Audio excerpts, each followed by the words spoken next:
what's up guys? For today's topic, magpapagawa tayo ng wheel bearing. So, ito na yung wheel bearing. Wait lang, hanapin ko yung... Nasaan yung code? Ayan o. Hindi pala to. Ayan, 38BWD26E1. So, kung yung kotse nyo may EBS, kailangan included tong E1. Kasi, pagka wala yung E1, hindi na magpa-function yung EPS nyo normally. So, may abnormality na siya or like hindi na siya gagana. Kasi, etong ibig sabihin, ang E1 ibig sabihin nun is may magnet siya. So, kailangan na ma-magnet siya. Okay? So, wala lang akong bakal dito para ma-test. Wait lang. Bigyan nyo ako ng 5 seconds to test it. So, ayan. Meron tayong bakal dito. Ayan o. May ano siya, mahina lang siya, pero meron. Teka lang, hanapan natin siya. Ayan o. Gumugulong siya, guys. Ayan o. Mahina lang siya, pero meron. Ayan o, kita niya? Meron siyang magnet siya talaga. Ayan ah. Mahina lang guys, pero meron. Or hindi masyadong ano. Ayan ah. Ito yan. Oh, ayan, nakita niya. So ayan guys, may magnet siya. So pagka may EPS yung kotse nyo, kailangan may magnet. Kasi kung wala magnet, hindi siya magpa-function. Okay? So ayun, hindi ako mag-i-install nito kasi hindi to pwedeng i-DIY. Kasi medyo sensitive siya guys.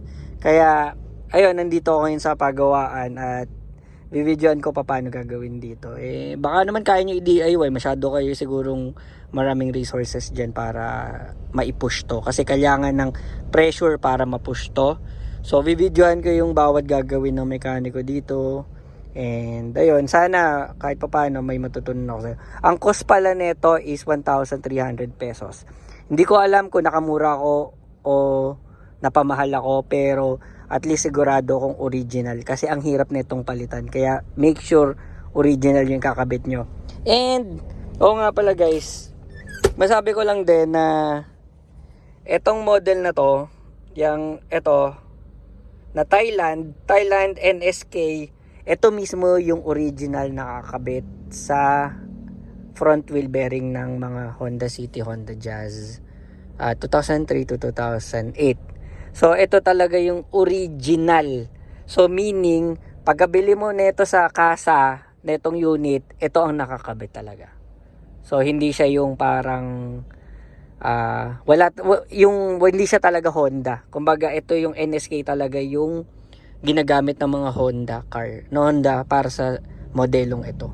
So, ayun guys, and, ayun, ito na, pagawa na natin. Tanggal na siya. So, ayan, yung mamasin na.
So ayun, kakatapos lang na test drive ko na siya.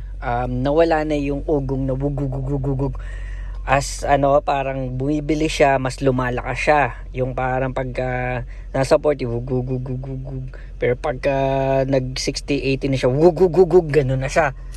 So, yun, na-fix na yung wheel bearing natin. And sadly, guys, hindi siya pwedeng ma-DIY natin. Ewan ko kung may way kayo, pero napakahirap ng way. Kasi, pag natanggal niyo yung bearing, may iwan pang yung kabilang side ng bearing. Tapos yun, wini-welding pa yun. So kung meron kayong ganung materials, good. Pero mahirap, sobrang hirap niya. Hindi siya advisable na i-DIY. So guys, mahirap siya i-DIY talaga. And ayun, hindi ko nare-recommend na mag-DIY kayo. Ang nare-recommend ko guys is magpunta kayo sa machine shop mismo. Tapos itanong nyo dun sa machine shop kung sila mismo babaklas.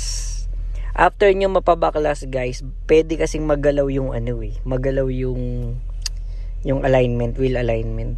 So pa-check nyo na lang din yun. Magkano lang naman yun? 200 to 400 ata yun. Kasi kung hindi nyo makapacheck, tapos hindi kayo naka-align, kawawa gulong nyo, mas malaking gastos. Magkano gulong ngayon? 5,000, diba? So ayun guys, ang inabot ng total cost ko, ang wheel bearing is 1,300 pesos at yung labor is 1,000 pesos. Ang cost kasi ng yung pag-press is 600 pesos and yung cost ng pagtanggal is 400 pesos. Total of 1,000 pesos. So, sorry guys, meron pa pala ako, wheel alignment is 300. So, 1,000 plus 1,300 sa parts, 2,300 plus 300 sa wheel alignment.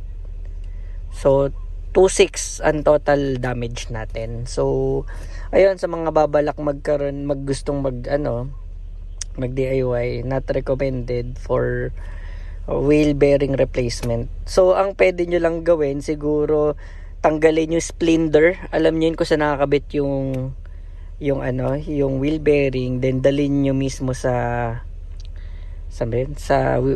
machine shop para mapatanggal and mapa-install yung bearing.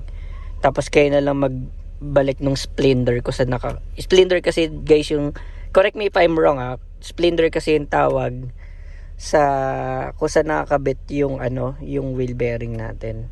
So yun yung parang pwede natin magawa, yung pagtanggal lang, pero yung pagkabit at pagtanggal ng wheel bearing mismo dun sa splinter part is parang ang hirap talaga. So ayun guys, that's all, and thank you for watching, and sana may natutunan kayo, and see you in my next video guys. Bye.